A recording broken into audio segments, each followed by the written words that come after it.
Good afternoon, and welcome back to Child Psychology. This is welcome to week 10. We are moving ahead. I've really been enjoying our interactions. Well, we don't really have interactions face to face. This is the most you'll see my face. But it is good to see you or share another week with you. We're moving ahead in our understanding of child psychology and the psychology of children, and closing up this unit on children in the early childhood. So we're looking at 3 to 5 years old. Remember, what we're really focusing here on is the last few years that we really have children as impressionable and as picking up stuff from our modeling before children go into school, outer school, to the wider world out there and become citizens and peers and stuff like that. So these are the years where a lot of the children are still developing individually and in interaction with friends. So consequently, this last week you had a discussion that presented this cute little video on sharing and taking turns. My main question there is, I want to know, what do you think about children and whether they really would learn from such a thing? I do believe that we live in a world in which children are surrounded by things like this, small little videos and shows like Sesame Street and Mr. Rogers and Electric Company. I don't know if Electric Company is on anymore, but when I was a kid, it was on.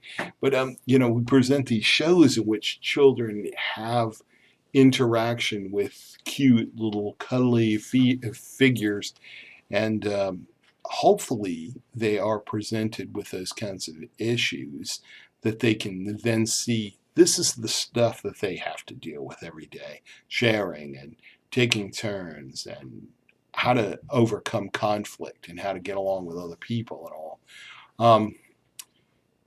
So the question is, would it work? Kristen, you pointed out that it might be very easy that children would look at this too literally and not really get the message.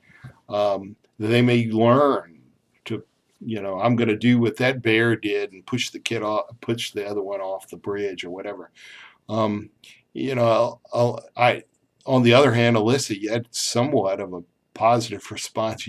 Basically, I hope the kids do get the message because the message is there.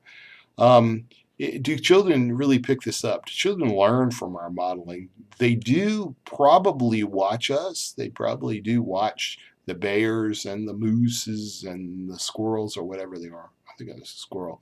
But anyway, Antonio pointed out that this is really about consequences. What we will see is that figure A did such and such, and this seemed to be the consequence. This is the outcome. Maybe that's the most basic kind of modeling that you can see. That's a basic kind of observation. You see that all actions have reactions. Asia, you pointed out the importance of how children are in charge of their attitudes. Well, then you know what? That's basic. That's honest. Because, as parents and adults and caregivers and teachers and whatever, we tend to think that we make all this difference and everything we do is what matters to shape and to mold. Remember, I've told you it's not always so, that each of us as a person we're individuals, and every child's a little different. So here you have children who we have to recognize that kid is the one who's going to make that decision, what to do on the bridge.